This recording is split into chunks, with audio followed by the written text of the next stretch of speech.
the cosmic cousin of Neapolitan ice cream, an Australian flavor called Iced Vovo, and a gelato sandwich. This week, it's all about frozen treats. Traveling the world to bring you delicious dishes, tasty beverages, and interesting experiences. This is the Destination Eat Drink Podcast on the Radio Misfits Podcast Network. I'm Brent Peterson. Welcome to Destination Eat Drink, the travel podcast for foodies. This is the place where we talk food and travel here on the Destination Eat Drink podcast, but also on the Destination Eat Drink YouTube channel and on destinationeatdrink.com. And this week, we're in the dog days of summer, so I thought we'd do a show all about frozen treats. But first, if all you foodie travelers could do me a favor and share the podcast with your friends, that would be much appreciated. It sure helps the show grow when you share the podcast. And if you're able, please consider a one-time or recurring contribution to Destination Eat Drink. You can do so in any amount at buymeacoffee.com/Destination Eat Drink. And thank you very, very much. Everyone loves to cool down in the summer with a frozen treat, so on this show, we're trying ice cream and gelato in Italy, of course, but also Canada, St. Louis, and Australia. And I'm starving, so let's eat. Destination Eat Drink.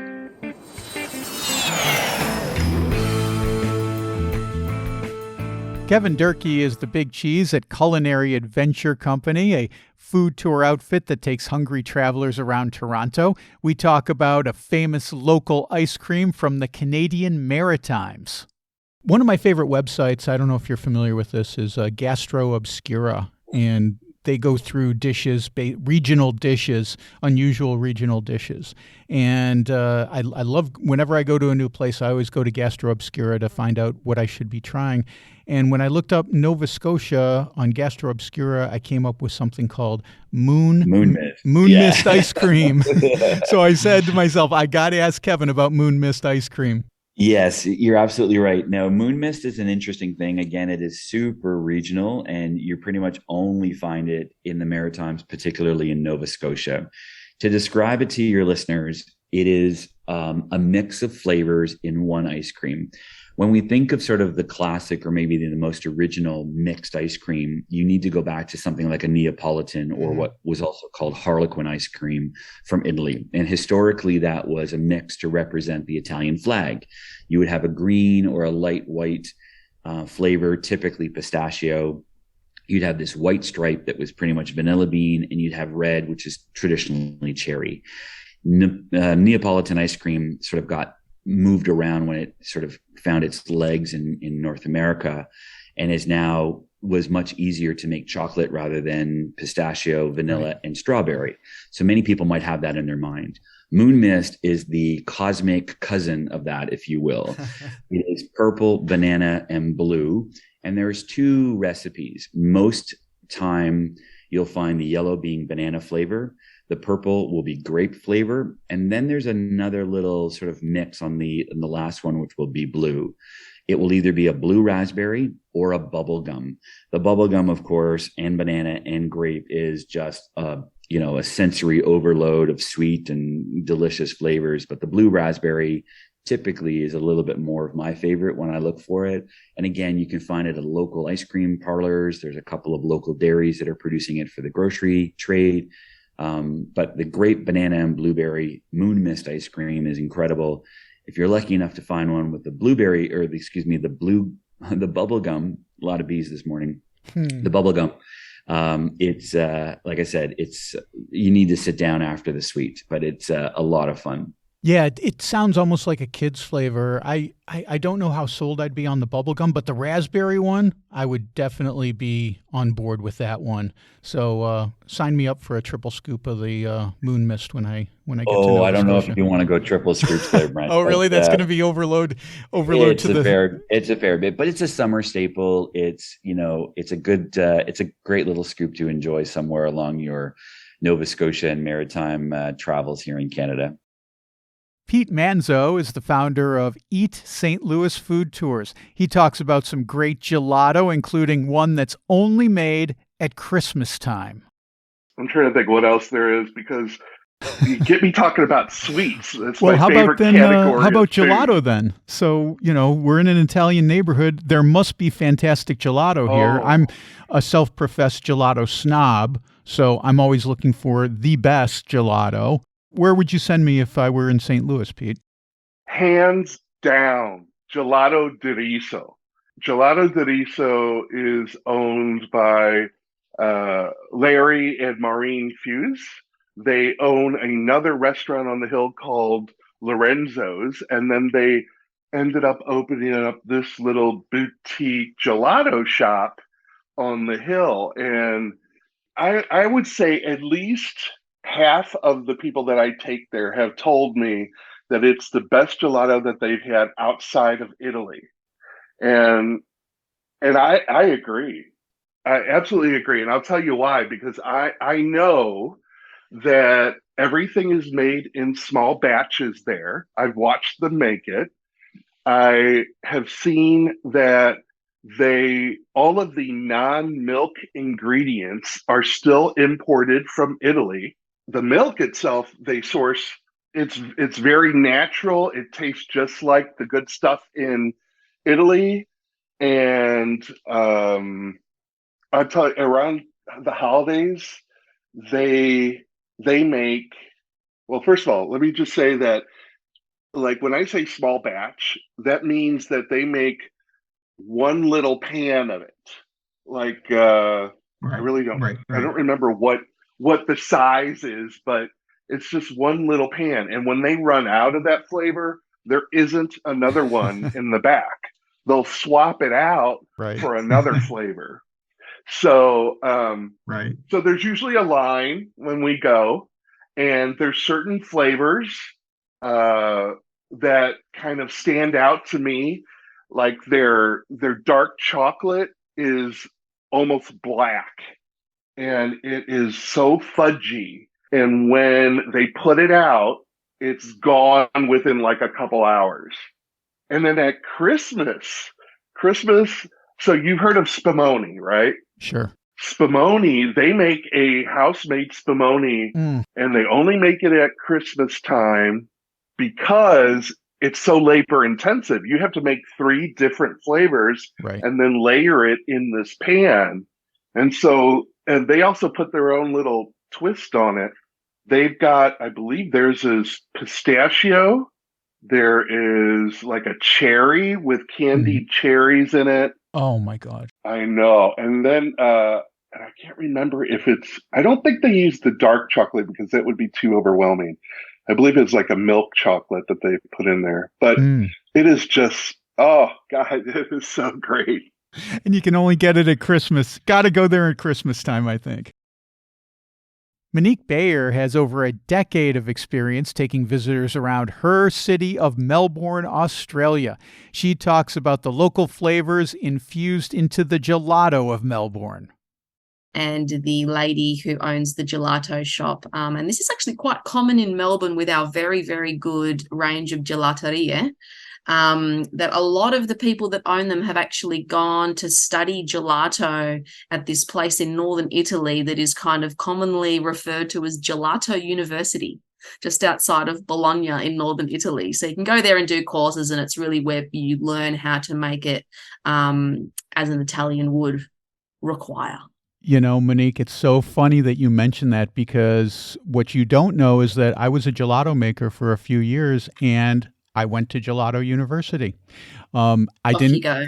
I didn't go to Italy, but the guy who taught the course, he came over to the U.S. from Bologna and taught us gelato making, and off we Amazing. went and started making gelato. So I'm familiar with Gelato University. The company that runs it is Carpigiani, who Yep. manufactures gelato machines. It's a great. Yep. They are the gold standard for gelato machines. So if you see a gelato place and you look in the back in the kitchen and you see they have a Carpigiani, that's a really good sign.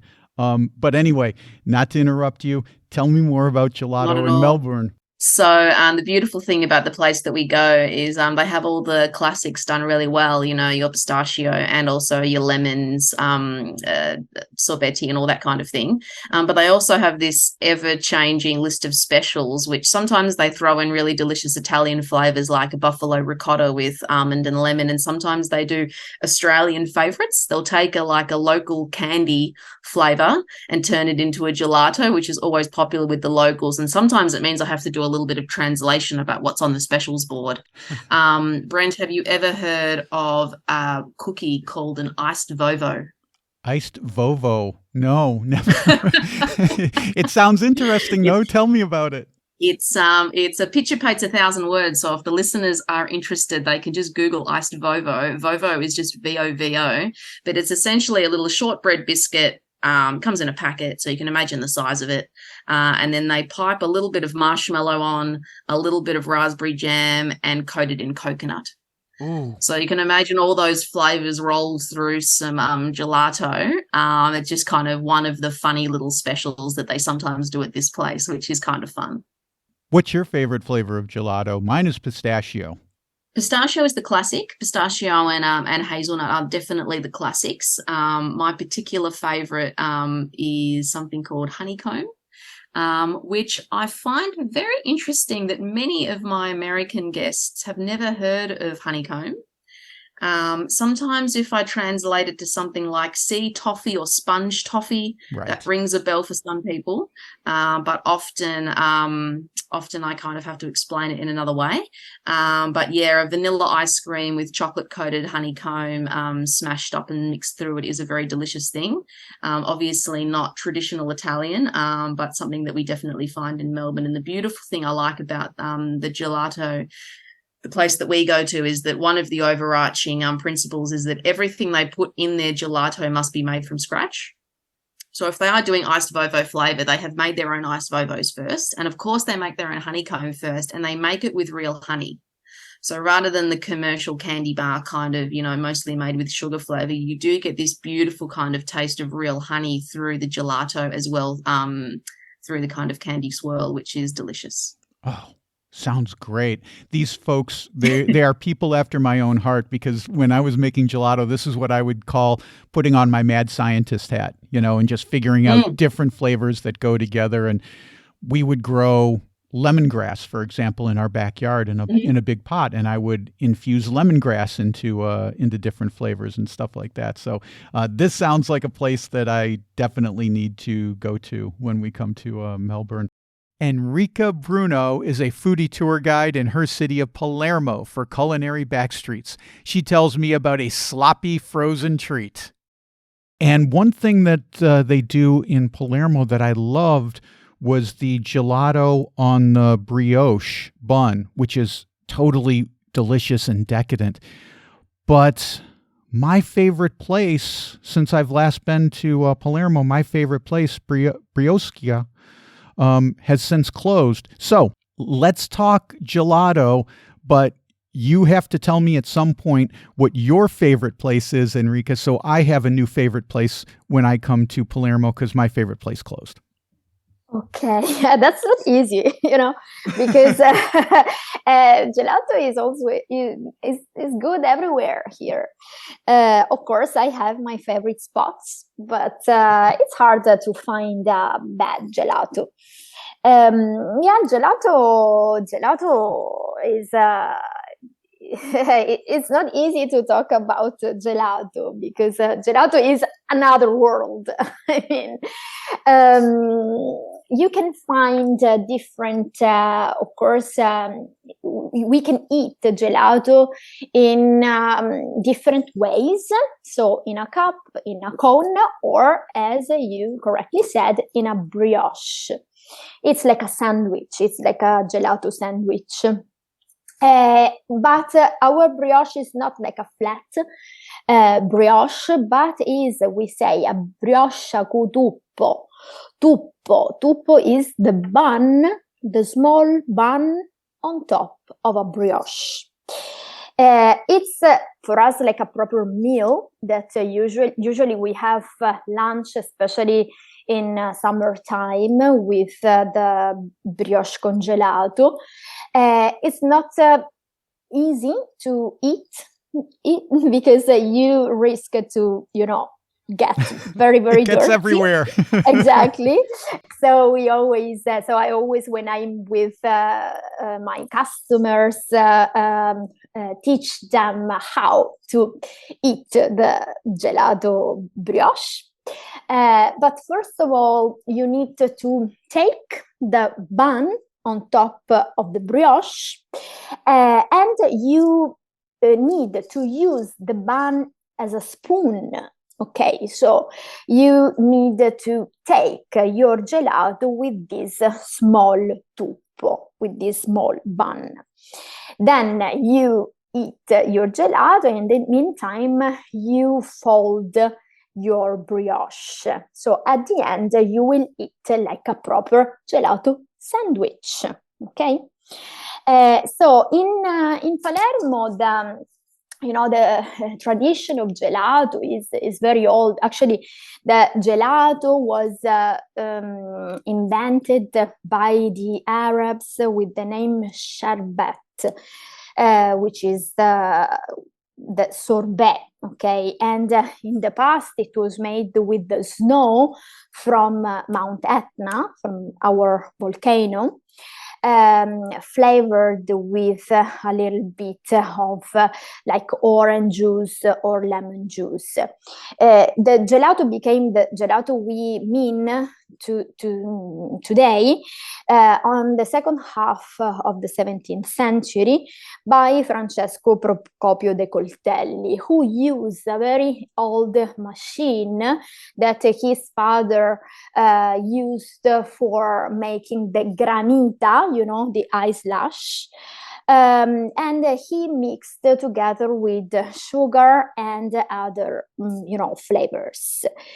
So in Palermo, if you can find a good gelato everywhere, is not the same as for the granita. Okay, so the granita is more from the east coast of the island. So I always recommend in Palermo to taste more the gelato than the granita. We have many artisanal ice cream makers in Palermo who don't use the powder, the industrial powder, but they use the real ingredients. Okay, for example, pistachios. Well, pistachios, of course, pistachio is one of my favorite flavors. So I always order brioche with pistachio and nocciola, which is the hazelnut. Also, we grow many hazelnuts in Sicily. Pistachio is very famous because also pistachios were brought here by the Arabs, and for them pistachios became like the main income for several centuries. In fact, pistachios were known as the green gold of Sicily. So pistachio for sure is a flavor that you should try in a brioche, but we also have very, very, I would say, vintage flavor that we try to offer during our tours, because otherwise people don't find by themselves. For example, I don't know if you ever tried the jasmine flavor. The jasmine flavor is an amazing flavor that, again, my grandmother used to get when she was young. The jasmine, we have two main flowers in Sicily, jasmine and orange blossom. So in the past, in order to give flavor to like a healing water that used to heal the viper bites. So the jasmine flowers were put in this very sour water, just to give more flavor and to give the possibility to have like a more pleasant drink as a medication. Then many ice cream makers decided to make a gelato with the jasmine flavor using the proper flowers of jasmine. And in the past, it was sprinkled a little bit with cinnamon. So today, very nice and very also refreshing flavor, especially in our very warm, summer evenings, for example, is having a brioche with, or a cone, if you don't want to get too full, with jasmine and cinnamon together. My favorite gelateria, I would say I have two favorite gelateria. One today is Il Signor di Carbognano. Actually, they are located in two different areas of the town. Il Signor di Carbognano is is near Brioscia, when Brioscia, your favorite gelateria, was near the Politeama Theater. So it's in the most elegant area of the town, in the where people used to go to shop, for example. And another very, very nice gelateria is instead in the historical center, and it's Roro, which is managed by a woman, which I like. It's a woman business. And this lady is still making the gelatos with the real ingredients, not with the industrial dust. And the powder, I mean, and she keeps the gelato in the pozzetti, we call. So when you go there, you don't see the the gelato in the trays, but in a sort of a steel cylinder with a lid on top, which was a very old-fashioned way to preserve better the gelato. Okay, nothing like a cone to cool you down, or maybe a brioche with some gelato on it. Thanks to Enrica for sharing her gelato knowledge, and thanks to Monique, Pete, and Kevin too. I've got links to all of them in the show notes. That's it for this week. Next week, we're in Seoul, South Korea for fried lobster on a stick, Spam is a luxury item, and what we can learn about Korea from the TV show MASH. Don't miss that. Until then, I've got so much happening over at DestinationEatDrink.com. I just posted a video. It's about the best sweets in San Sebastian, Spain. You can see that by clicking on the video tab at DestinationEatDrink.com or by going to my YouTube channel at DestinationEatDrink946. I also just posted a story about Portuguese truffles. Ever since we moved to Portugal almost 3 years ago, I've been convinced that there are truffles growing in eastern Portugal. The conditions are right, and there's truffles not too far away, just over the border in Spain. And I finally found some for sale in the market here in Portugal. I wrote a story about it. You can read that at DestinationEatDrink.com/blog. Destination Eat Drink is distributed by the Radio Misfits Podcast Network and Ed Silla. Thanks, Ed. I'm Brent Peterson. I'll see you down the road. Join us next week for another culinary adventure on Destination Eat Drink, a presentation of the Radio Misfits Podcast Network.